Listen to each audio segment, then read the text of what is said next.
Hi guys, my name is Akhil. I'm starting a new Fantasy Premier League channel because I feel that I've had a good start of the season and I just want to walk everyone through what my team looks like and kind of share my thoughts and ideas with all of you.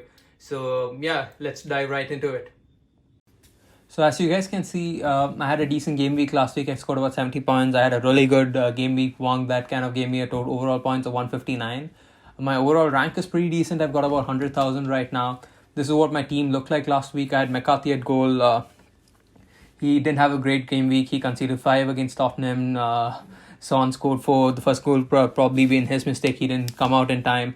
But the defensive lineup was pretty solid. I had Trent, who gave me 7 points with a clean sheet, courtesy the penalty save from Allison. I had Justin, who got 7 points, courtesy his goal.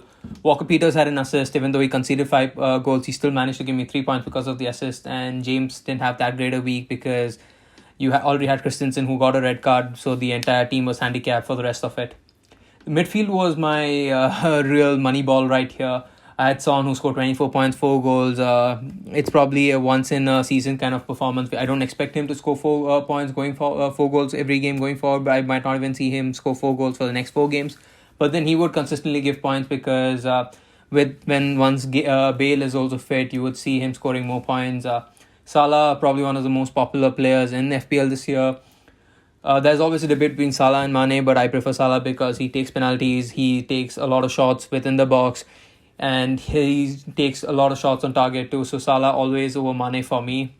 Aubameyang was my captain last week. He didn't have that many points because he just had an assist. Arsenal did not look like a really strong attacking team this year, so I'll probably remove Aubameyang and bring in KDB this time. I feel that KDB had a really strong game week one, and that would continue for the rest of the season. Even though David Silva is not there, that actually gives KDB a really good option because he'd get to play a little more central role, like a false number 10. Rodriguez was the player that I bought in last time. James played really well, created a lot of opportunities, did a really good job, so I'm going to keep James Rodriguez in. Werner is probably the most debated player this time around. 2 games and he hasn't scored any goals. He would have got a couple of assists the last game week.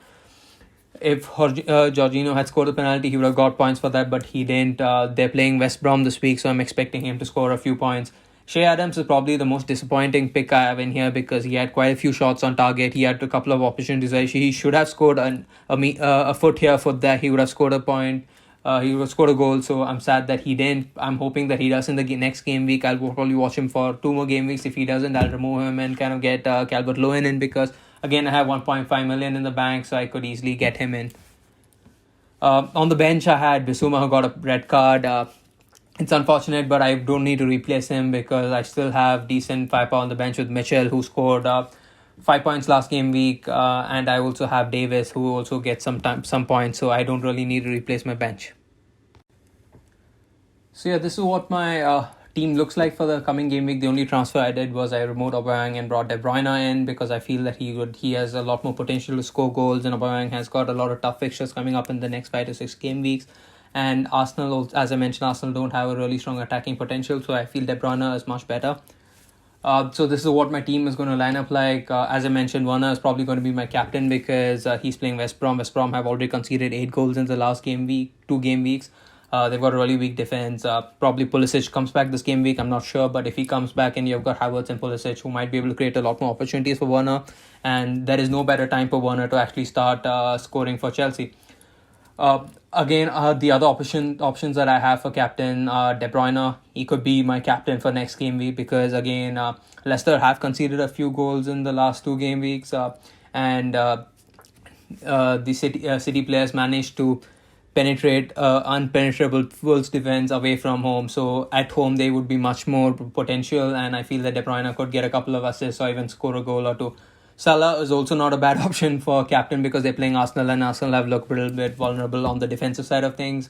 And similarly, Son is going to be playing Newcastle at home, and even he could be a potential captain because I feel that they've kind of come into their stride right now, and Newcastle defense hasn't looked really strong. So at home, Son could also score a couple of goals. Otherwise, if not score a goal or 2, he could at least have a couple of assists. And so we see a lot more returns potential from Son too.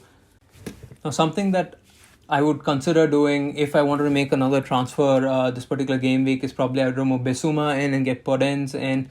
Podence looked really attractive this particular game week.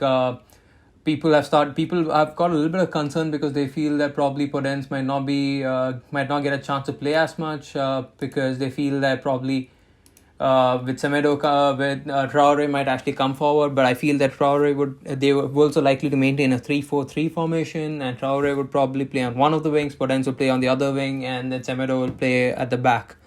So if you want to get him in, that's a good option. Else, if you don't want to if you want to make a forward adjustment, something that you can definitely do is you can remove. I would definitely think of removing Shea Adams in and probably bringing in. I would definitely think about bringing in Calvert-Lewin because I feel that Calvert-Lewin will have a lot of options in the next coming game weeks with James Rodriguez playing behind him, and if Richarlison is also giving him a few assists. So these are two probable transfers that I'm probably thinking of doing in the next few game weeks. It's not something that I have finalized on right now, but then based on what I see, that's something that I would do. Else, if I feel that Werner is not doing too well in this particular game week, I'm likely to remove Werner and then bring in. Most likely to bring in Jesus instead of Werner because I feel that with Aguero out in the next 2 months, Jesus is going to get a lot of starts and is likely to play all 90 minutes. And with De Bruyne behind him and even Foden and Mahrez going to create opportunities for him, he's likely to do well and score a few points. That's that, guys. Thanks all for watching the video. Please let me know if there's something that you'd like me to incorporate in the next video. Any stats or anything to do with the wildcard or anything else that you'd like me to add. Let me know if you guys have any feedback for me and I'll try and incorporate that in the next one. Have a great day, guys. Stay safe. Take care. Bye-bye.